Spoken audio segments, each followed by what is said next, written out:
સુરતના દાંડી બીચ અને આસપાસના દરિયાકાંઠા વિસ્તારમાં મરીન ટાસ્ક ફોર્સે સઘન કોસ્ટલ પેટ્રોલિંગ હાથ ધર્યું હતું. દરિયાઈ સરહદ ઉપર ચાંપતી નજર રાખી ઘૂસણખોરી અને રાષ્ટ્ર વિરોધી પ્રવૃત્તિઓને રોકવા માટે સર્ચ ઓપરેશન ચલાવવામાં આવ્યું હતું. દેશની દરિયાઈ સુરક્ષાને વધુ મજબૂત બનાવવા માટે સુરતના દાંડી બીચ અને તેની આસપાસના દરિયાકાંઠા વિસ્તારમાં મરીન ટાસ્ક ફોર્સ દ્વારા સઘન કોસ્ટલ પેટ્રોલિંગ અને સર્ચ ઓપરેશન હાથ ધરવામાં આવ્યું હતું.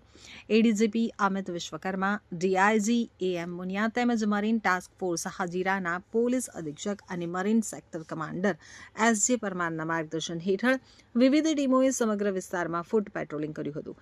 તો મરીન કમાન્ડોઝે દરિયાકાંઠાની અવાવરૂ જગ્યાઓ, ઝાડી ઝાંકરા અને શંકાસ્પદ સ્થળોની બારીકાઈથી તપાસ કરી હતી. આ ઉપરાંત કિનારે લાંગરેલી તેમજ શંકાસ્પદ બોટોની ઓન ધ સ્પોટ ચેકિંગ કરવામાં આવી હતી અને વિસ્તારમાં ફરતા શંકાસ્પદ ઇસમોની પણ પૂછપરછ કરવામાં આવી હતી.